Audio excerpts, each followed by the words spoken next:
Hello and welcome to a new version of Alex T. Jones Racing Podcast. Today I've got young Riley Bishop with me, who's racing in the kart championship in Rotax. How are you enjoying your season, Riley? Yeah, it's been going well. It's been a sort of like a roller coaster of a season. Like we've gone sort of up and down every single round, and then the last round last weekend we done pretty well. And good results for the championship and for the team. So yeah, it's going really well right now. That's good. And which rounds have you got left to go for this year? Only got one more round, which is at Wilton Mill, which is my home track, so should go well around there. Awesome. I wish you luck for the next weekend for that one. Thank you. So we were talking just before, and I heard you're looking at the Mazda MX-5 Super Cup. Is it an interesting place to come to? Yeah, it's something that I've wanted to do from last year to now. And obviously I want to get into it because I have a mate called Alice Adendi who has been doing it for quite some time. And I'm sort of like following his footsteps of joining that sort of class. Because I think everyone enjoys like racing an MX-5. And it's just something I want to get into, and I want to get into cars by next year. So that would be the step I'd want to take. Yeah, because it's a very good championship. It's run by the BRCC, and we haven't got as many cars this year, but hopefully towards the end of the year, because we've got 3 more rounds this year, and hopefully you might come along to Silverstone potentially, because it's fairly close to Wilton Mill. I'd love to. I just got to see whether I've got the funding for it or not, because I've still got a lot of stuff in karting for the rest of this year. Like, not just the kart champs, but I'm going to Italy for the R-Evo Championship. And then I'm going to Le Mans for X30. And then I've got the T4 Worlds at the end of the year. So I'll see if I've got enough budget for one round. If I don't, we'll start off fresh for next year. It'd be awesome to see you on the grid. Yeah, I'd love to be on that grid. It'd be a baptism of fire if you do come to Silverstone. Yeah, don't worry, because you might find yourself lucky. To be fair, my race starts this year have not been great, so I just need to improve them for my next 3 rounds potentially. Don't worry, I don't think I've even started yet, so do one better. So would you say you've covered the majority of the kart circuits in the UK so far? I'd say so, yeah. I mean, last year was even bigger than this year, because we competed in the UKC, and that was across the country. So we went from all the way down south, which was Dunkswell, and it went all the way up north, which was Larkhall, and then all the tracks in between, like, you know, your Wilton, your PFI, and just all them other tracks. So I pretty much have been on every single track, and got a good understanding of each track as well. So whenever I do rock up to that track, I've got that pace already in me, so it's nothing for me to really learn. Cool. And would you say, what's your favourite kart track? That's a difficult one, because I'd probably say Wilton, because obviously, again, home track, know it like the back of my hand. So, but I'm starting to like a bit of PFI. The exact same time, I really want to go onto the Silverstone track, like in owner karting. I've only been on it on rentals, and it's a pretty good track for rentals. So I want to see what it's like for an owner car, and then I'll sort of make my mind up whether if that might be my favourite track or not.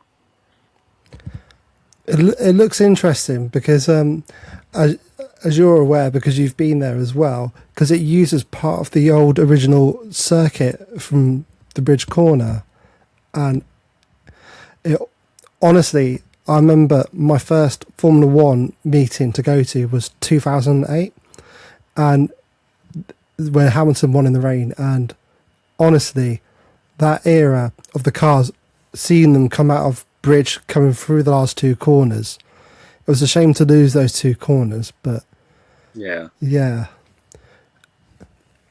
it is such a good track. Like, I think it's one of the most historic tracks out there from because it's made a lot of history. Like as you say, Lewis winning by a country mile in the wet.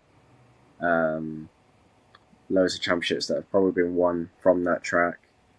Um, and another one for Lewis where he's won with that tyre, only three tyres, and then a lot of crashes, and it's had a lot of history behind it.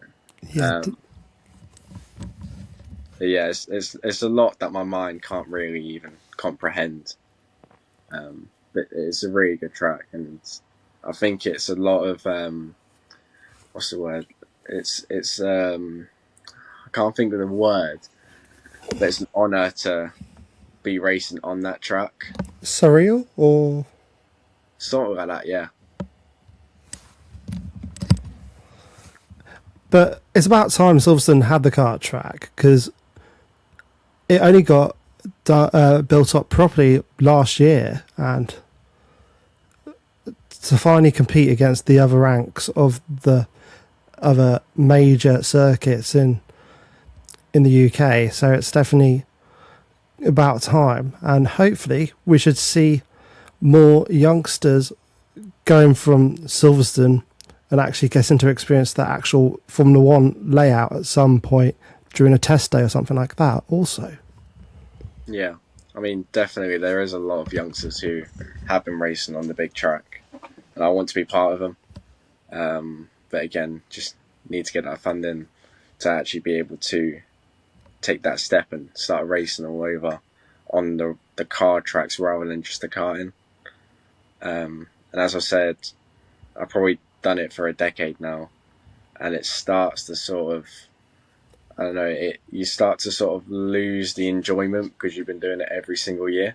So you want to take a different step, which is cars, which is like anyone's dream really. So I want to take that step for the next year, or perhaps maybe even at the end of this year.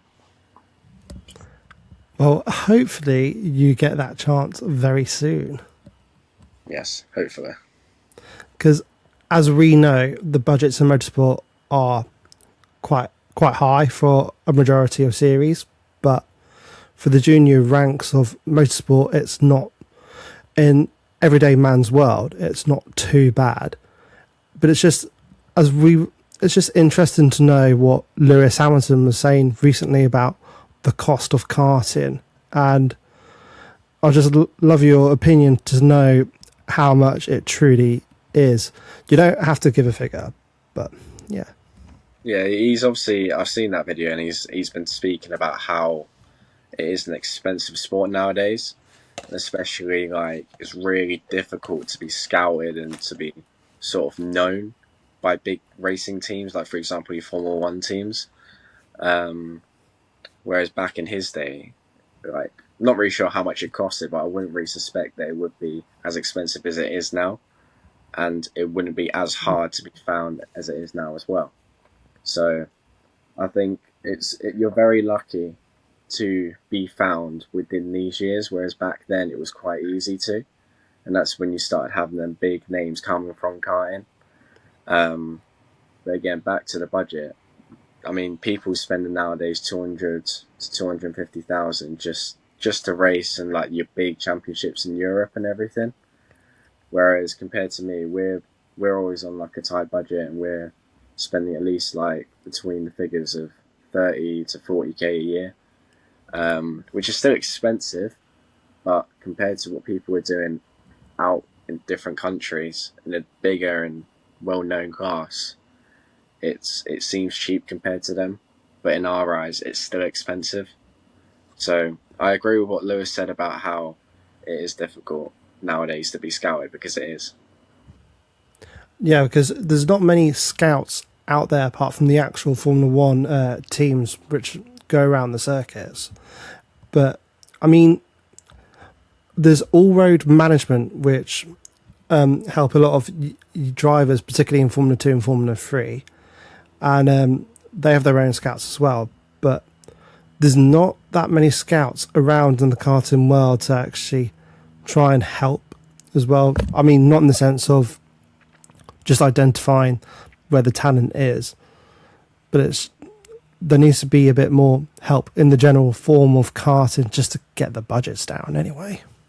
Yeah, yeah. To be fair, it is still difficult, but like you always have like the academy as well for each team, which you could sort of sign up for. At the exact same time, you've still got to be a well-known, talented driver to really get on that system and start persevering through the like ranks up towards like your Formula One or your Formula E or IndyCar or whatever, anything that's big. So there's always a mountain you've got to climb, and nowadays that mountain is a big mountain compared to back then. Definitely, and it's just surprising because I was talking to recently, just had Jack Thompson on there, and he was saying similar thing of the cost, and it's just intriguing to know how much some people are really truly putting into the sport.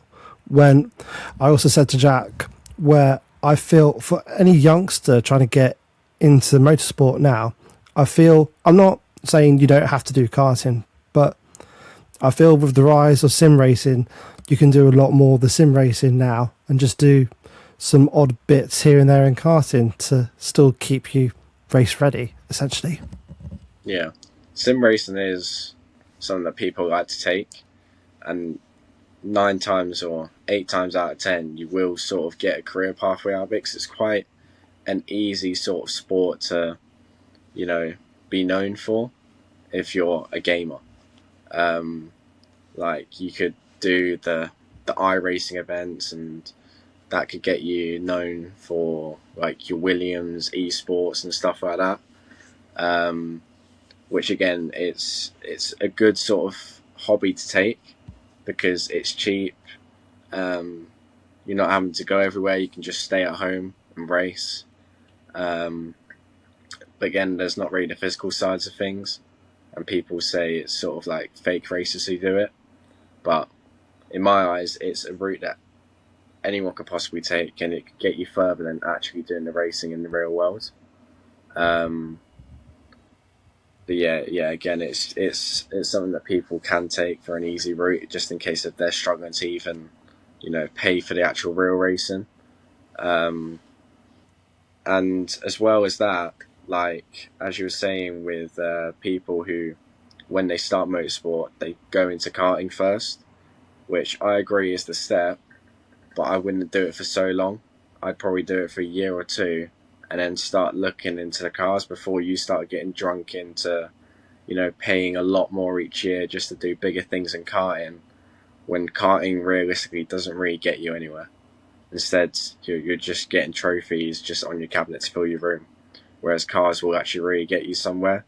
So, from a mistake of ours, definitely get into cars as soon as possible. And hence why another thing for any youngster is when you're looking at a championship like Mazda's, or if you wanted to do single seaters in Formula Ford, Formula V, or F1000, you learn so much about mechanical grip as well. And it's an ideal situation because if you want to get to the high rungs of motorsport, you can learn so much in just the single make formulas as well. Yeah, like them low classes can give you the basics to learn before you get into the bigger kind of ranks.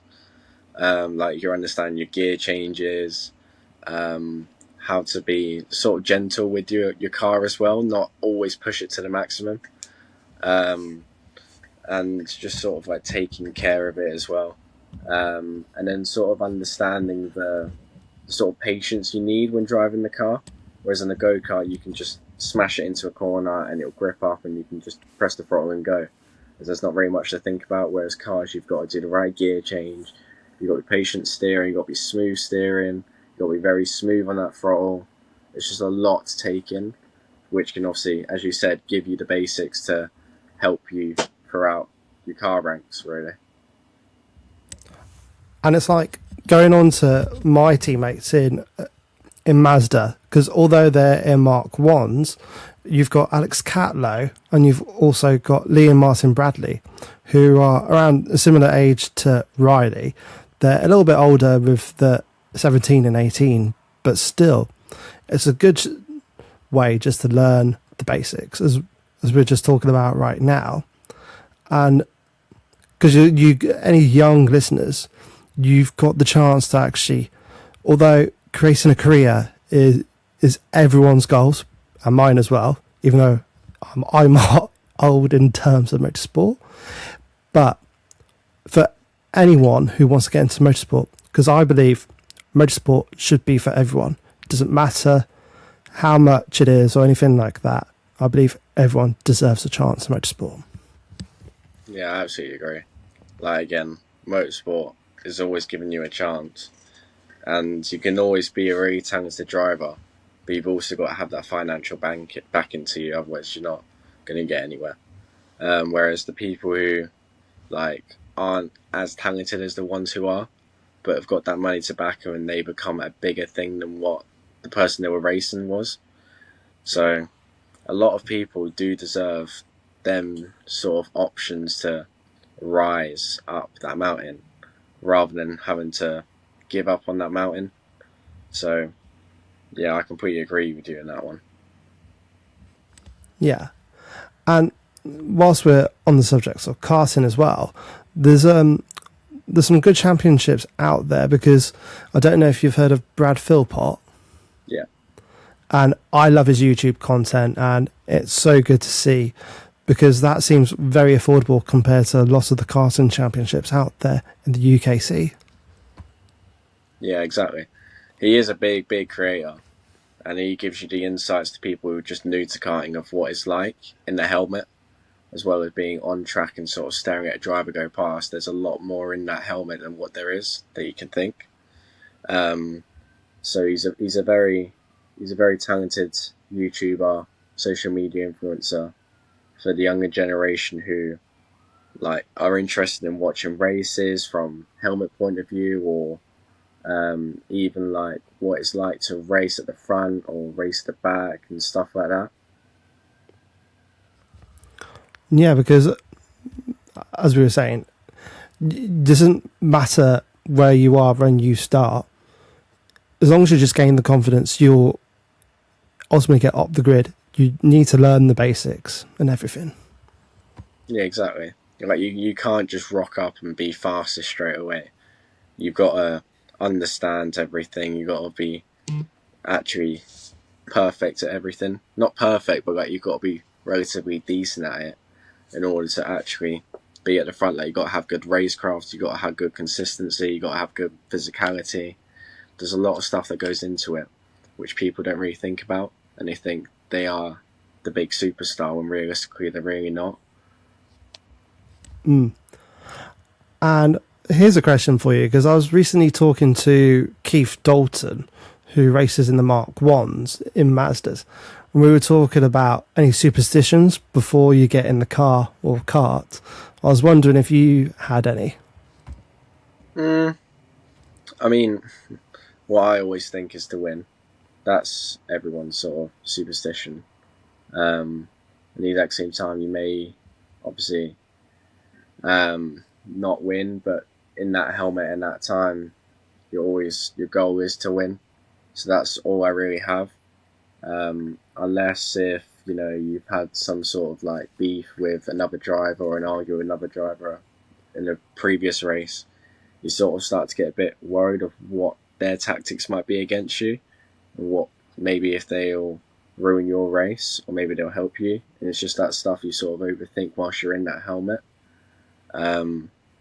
which I'd probably say is in everyone's helmet really.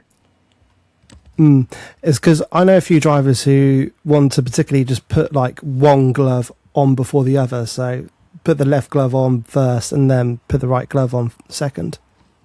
No, I don't really do that. I just put my equipment on. Fair enough.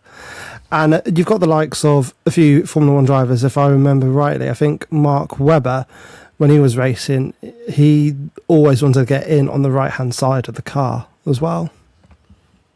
I never even knew that. Never knew that at all. I mean, I think every racing driver would probably get in on the. I mean, if you're looking at the kart whilst it's in front of you, you're probably getting on the right hand side, rather than the left hand side. Or no, I don't know. I don't know. Well, to be fair, if you're at just like in a local arrive and drive, because the last arrive and drive I did was at Daytona in Milton Keynes, and I got in the cart on the left hand side actually. Yeah, I mean, I've been to Daytona Milton Keynes as well. That's where I done my Daytona racing, and I don't know. I probably get in on the side that hasn't got the engine on that side. Fairs. Option. So, have you got any racing aspirations? As in, what kind of sense? So, is there an end goal you want to get to in car racing when you get into it? I want to, as anyone's dream, get into the Formula One. Like that's my goal. But I know it might not be as achievable as I may think. So I'm sort of thinking of different options like your DTM, your GT3s, just kind of them to kind of top picks, like maybe even BTCC for like the UK. Because that still is a big championship as it is now compared to like years ago. Obviously, it was big years ago, but it's even bigger now. So that's my aspiration to get to. It is, exactly. It's so big because this is going to show my age, but I loved going to Rockingham to watch touring cars years ago. But I don't think you were even born when Rockingham was still going on. That's a circuit I've never even heard of, really. It was fairly near Silverstone. It was like about 20 or 30 miles away, but it was very good. No, I've never heard of it. So they used to have a grandstand which was towered over the pits because Rockingham originally was put there for IndyCar years ago when the kart championship came over because they wanted the dome, so the circuit, sorry. And so when they left, they decided to make the actual circuit in the middle of the track, and they all went round. And when you were in the grandstand, you could see the entirety of the circuit, so it was quite good to watch. Oh, that's really cool. Yeah, I've never heard of it. Otherwise, I'd be agreeing with you on everything. But it's like, because I started getting into motorsport watching, particularly when I was as young as 5, 6. So that would have just been at the turn of 99/2000. So it shows my age right there. You're way older than me. Exactly. But I was there 1 year at Rockingham, and I don't think it was the same year Matt Neal and Jason Plato decided to have their massive clash, but I think it was maybe the year after. And I think it was Aaron Morgan who won the race, I think. But yeah, he's been going in the championship for a long time as well. Yeah, there is some very talented drivers in that championship that I probably wanted more. At the exact same time, they've done well for what they've been given, and they've made themselves as big superstars. So, really good on them. Have you got any favourite drivers? Is the question. I mean, I'm not really a big sort of watcher in that championship, but if I do watch it, I'm probably even supporting like Tom Ingram, because that's probably a name that will probably go through my head every time I watch it. But then I'm more of an F1 watcher. It's not as entertaining as it is. I still watch it, and I'm still a Lewis Hamilton supporter. So Yeah.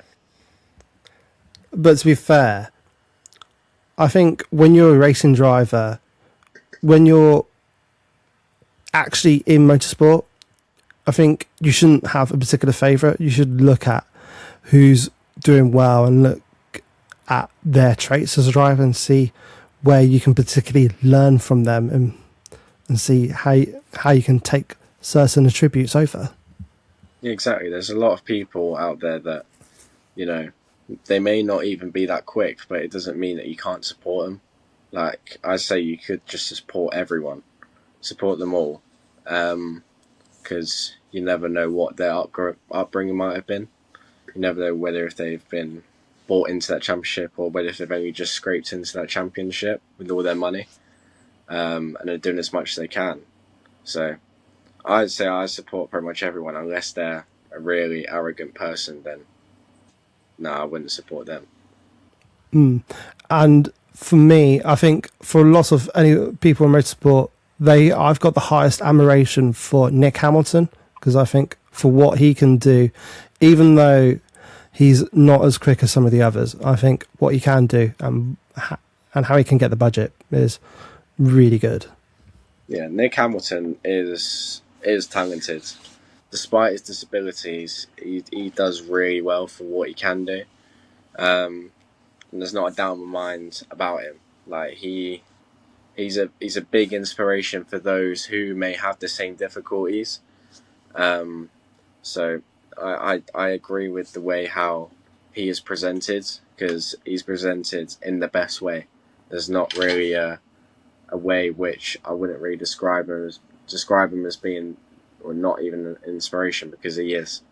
Like to any young driver, old driver, no matter who, he's always made something possible out of the way or how he's turned out to be.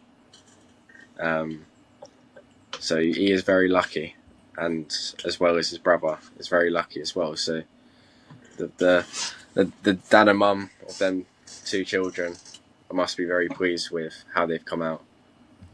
Definitely. But as we were saying, there's so many talented drivers, not just in club level motorsport, in karting as well, who, as we've rightly been saying about, who've not had the chance, different upbringing as well, who do deserve more of a chance in certain racing as well. Yeah, there is a lot of people that do deserve more, but again, just don't have that budget to really help them. It just shows the true cost of motorsport as much as we want to do it right now. Yeah, definitely. If everything was free, there will be so many reserve grids for your big championships. So for the championships there are now, people are, trying as hard as they can to pay for what they can, really. Is there any circuits you'd love to do in the future? I'd say Nürburgring, but I think that's just, I don't know. It's very overrated because a lot of people go on that track. But realistically, if I did go on a track around, does it have to be in the UK or can it be anywhere? Anywhere. Anywhere. I think a cool track to go onto, is it Hockenheim? Hockenheim's a historic. Good shout. Or even, racing through Singapore or Abu Dhabi. There'll be two really cool tracks to race at night as well, especially. But yeah, I mean, I'd love to race on any track, really. So I just take the pleasure. That's awesome. Because, as we were saying, you're very young still, so you've got a chance to do as much as you can if you can get the budget to do it as well. Yeah. End goal is always to find that budget to do something that I inspire to do. What about Le Mans? Would you like to get to Le Mans? That would be a cool track as well. But if it's 24 hours of it, 24/7, I might start to get a bit bored of it.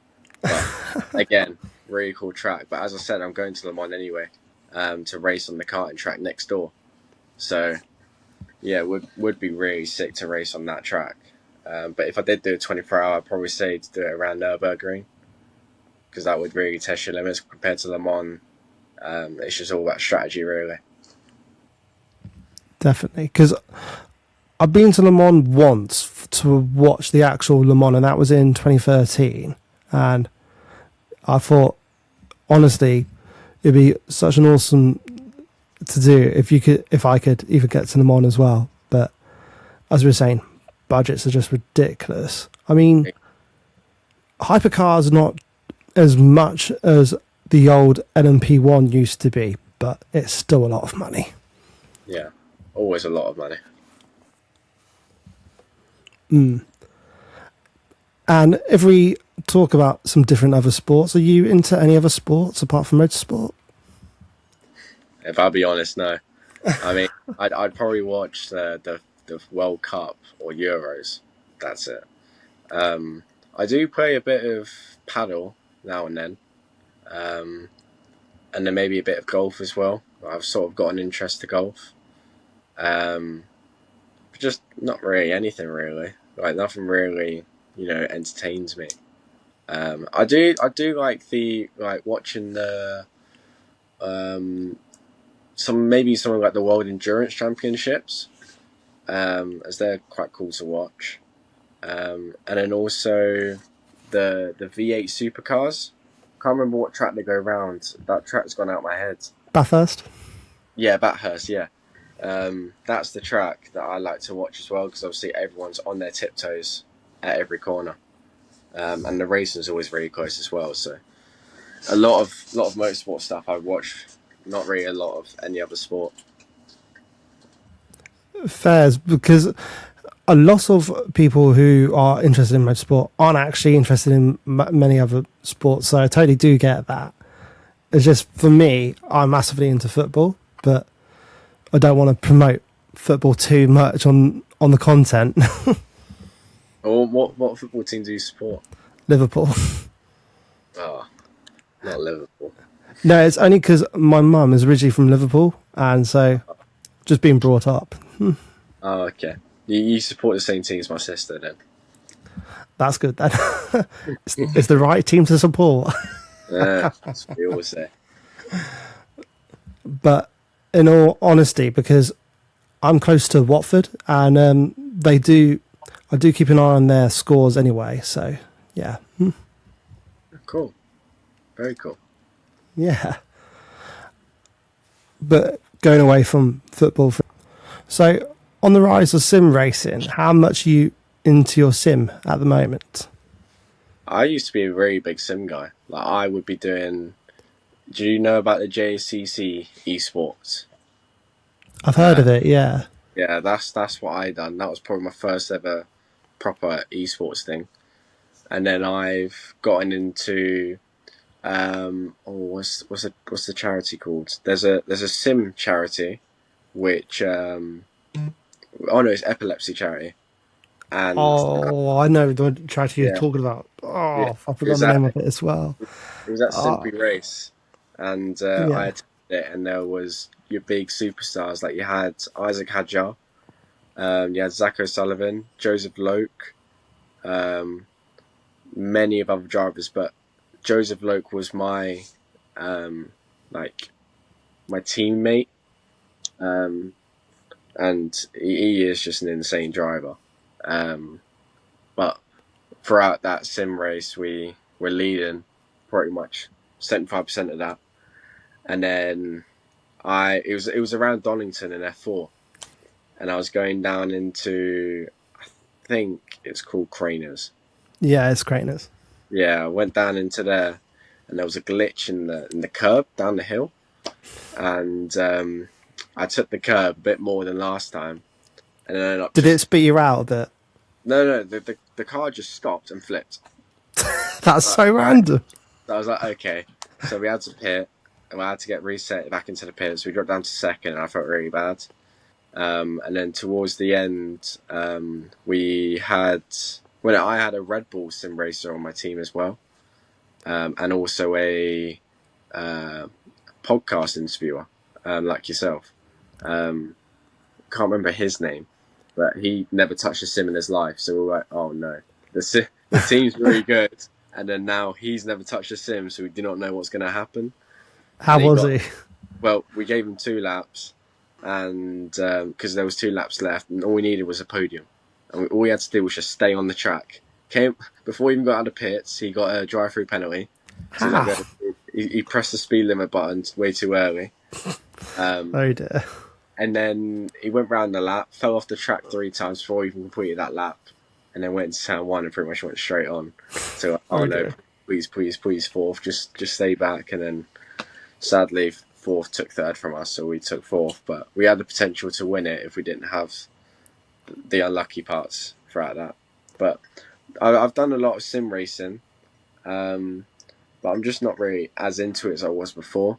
Because obviously now it's all about, you need to have really good technology, you need to have like smooth framing and everything in order to really be up close, and have the right sim as well. Whereas I'm like outdated now. I've got my Logitech G920. I already got the strongest of monitors. Like, I'm not really at that sim potential, so I'm not really interested in it at the moment. Fair, because in all honesty, I don't have a sim at home because I'm not saying I'm different or anything like that. It's just I. The last time I tried to go on a sim, I was terrible at it, so I've just Yeah. stayed away. Sims are good for people who are trying to introduce themselves to racing anyway.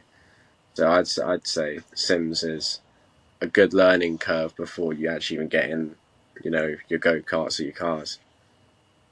Because it'd be interesting to know where when you do get into actual car racing to know what you think of the discrepancy between the actual real world compared to the sim. Because for me, I mean, although it was probably about last year in, I'd say August, I was probably last on the sim to have a try, and I thought it's getting there, but I still didn't think it was exactly there, in all honesty. I mean, sim racing, you don't really get that full feel of the car and the track surface. You're just sort of steering and pressing pedals around the track, which you won't really get a feel of. You may get a bit of vibration from the steering wheel, but you don't really get that 4D kind of feel. Whereas now people who are making your sim rigs and stuff, they can make the 4DX kind of feeling to it, where you actually refill that car.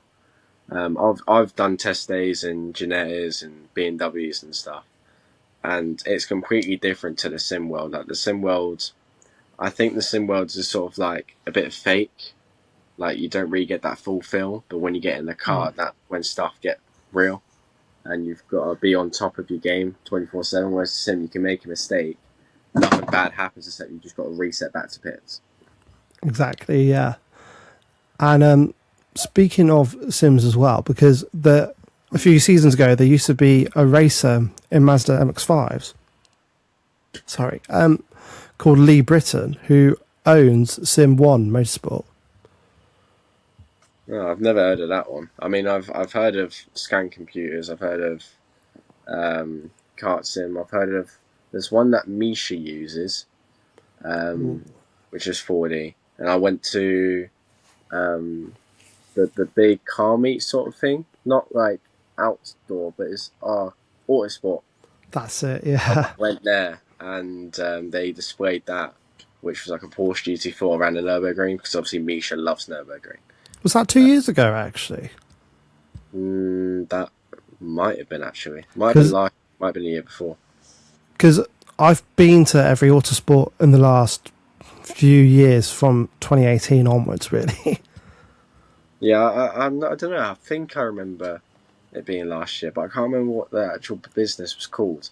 But the sim was really cool, and you actually got a real feel of it, and that's what I probably prefer into sims.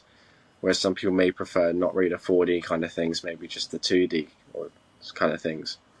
Because it'd be interesting to know, because I've not been on the kart sim one, but it'd be interesting to know from any youngsters to know what that's like from a kart sim into an actual kart as well. Yeah, kart sims, like you've got literally a business called Kart Sim, and they display really good simulators, um, and yeah, again, I'd probably say it's a closest feeling that you can get compared to a go kart, except for like the physical sides. But you actually really get that feel of the car. Whereas compared to like your car simulators, I mean, it's sort of difficult for me because the cars that you probably would do the sim training in, you wouldn't really race on it in the outer world unless you are practicing on that car. Um, like for instance, iZone, they give out a 4D kind of simulator with like an F4, but obviously I've never driven an F4, so I don't really know how close it is. So it's just stuff like that. You don't really know what it feels like, and you don't really know whether if the sim is telling you lies or not. Because last time I went to iZone was probably about 2017, 2018, I would say. And because I've test driven a Formula 4 car, and just trying to remember, back then there was more of a discrepancy to know the difference. But the F4 car's gone through several iterations now to the one I tested, because the one I tested was in 2015 when it was the second gen, I think it was at the time. Yeah. Yeah, because I know iZone have been going for a little while now, and we were probably testing on your British touring cars, doing like some practical stuff in your Fun Cups, and then your F4s. But I get given the opportunity to attend an iZone session for free once every fortnight. So I'm a part of Motorsport UK Academy, so they give out the iZone kind of trips to give out. As I said earlier about the Silverstone kart track and how I was doing it in rentals, we got given that opportunity by Motorsport UK. And then there's a lot of stuff that Motorsport UK give out, and it's an absolute privilege to be a part of it and to go to like the iZone stuff as well. It's quite helpful for the longer run. I'd be interested to know what you think of Motorsport UK Academy, because I've not asked many people actually about that. Motorsport UK Academy is an academy where you're given an opportunity to learn your diploma in sporting excellence. So that's called DICE, which stands for that. And you probably do that every Thursday. And it's basically you filling out your nutrition, mental skills, all that kind of stuff. Then you move on to your esports, which are like theory. And then also you do got a couple endurance sessions throughout the day. And then through for another day you would do motor vehicle, where you'd learn the theory kind of things, and then you move into the actual mechanical sides where you're learning on a car. And then they're also giving out an opportunity where you can learn to actually build a car, which I think is a Caterham, to drive. So that's another project. So they give out a lot of opportunities, and as I said earlier about obviously the iZone stuff, they also give out like Porsche. There's Porsche Fitness come out and do a bit of fitness with you, and then also with Vista Hotel, they do like some paddle stuff with you, and then you can also just turn up. I think the first ever trip we went to was to a military course where we were doing sort of military stuff. So they give out a lot of opportunities that you may not really expect from them. That sounds very cool, very structured as well for a youngster like yourself to learn as well. Yeah, and it gives you a lot of. It's like A levels as well. It just gives you a lot of opportunities for the future to put on your CV, as well as saying to someone that's big and says, "Oh, I've been part of Motorsport UK Academy and everything like that," because there's only 1 or 20 people per year that get chosen onto this course, so you're very lucky to be really chosen on it. Definitely, because I can't remember all the youngsters who are sharing the same in the same year as you, but from memory, I think there's some Formula 4 races / GP4 in there as well. Because I think you've also got Jensen O'Neill going as well, I think, as well. So that's where it sort of becomes a bit, what's the word? it's not the sort of the same. So mine's at a college, Motorsport UK College. His is an academy. So his might be a bit different to mine, or the way it's ran. Whereas on mine, I've got some Ginetta drivers, I've got some GB4 drivers, rally drivers, you name it. I've got a variety of people on my course. Whereas compared to the academy people, I'm not really too sure. I think they're all mostly involved in the TCRs, as you said, Jensen, and a lot of them might be a bit of karting and stuff like that. Fair enough. I learn something new every day. Yeah. Going into the karts, the end of this kart season, and potentially going into cars, potentially toward in this year / next year. I'm guessing you need some help with the sponsorship side as well. Yeah, sponsorship isn't the easiest of things for any driver really, and it's a lot more harder in karting as people may think. For some people, it's just about the local businesses that you may know. As we've approached many businesses, and none of them really sort of considered it. I mean, we've got a new sponsor which is called Lead Hero. They help out. But other than that, it's really difficult to, like, you see other drivers who might not be as quick as you, but they're much more smarter than you, getting sponsorship, which is something I sort of need to learn on. But definitely for next year, we will need sponsorship, which is where, we need to get a lot of contacts in, which I've probably contacted hundreds of businesses, and not really one of them have really considered it. And obviously, I'm not going to say I'm horrible at racing. At the exact same time, I'm not the best, but I've definitely got a shot. But all I need is just a bit of help from another business to get me to where I can be. And obviously, there's a lot of pros and cons about it. Like, you can have your business can be more out there, and can be displayed on loads of cars and everything, or karts, which can also, as I just said, help you reach out and expand your business. But the cons of it is obviously it might be difficult to give you back the money you invest in me, but at the exact same time, it's not a waste of money either. Because I'm guessing with the academy as well, about you need to know what you can offer them as well. Yeah, well, I mean, the academy, I think all you've got to do is just, they give you the opportunity. They don't really expect anything back, because their opportunity helps you for the future, and can also, help you out with giving you that extra advantage compared to anyone else who might not be a part of that academy, which I think is really good for the academy.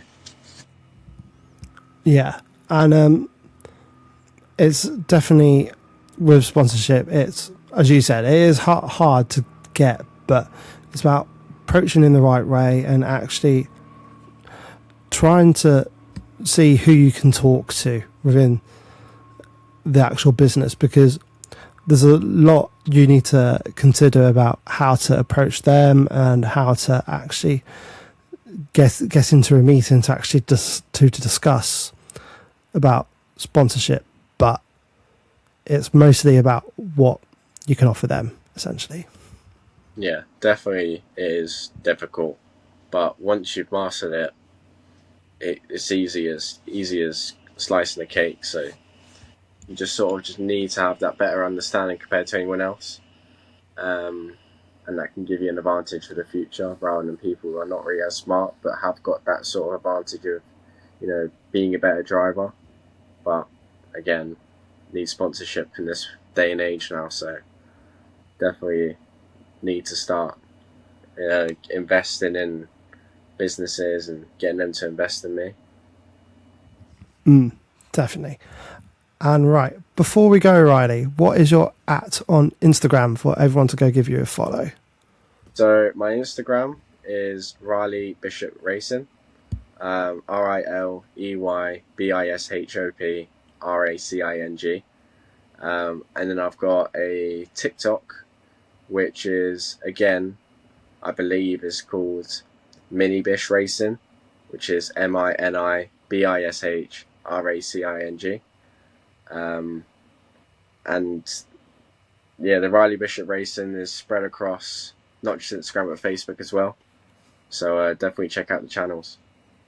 Okay, for everyone who's watching, please go give him a follow, and thank you for listening, guys. Thank you.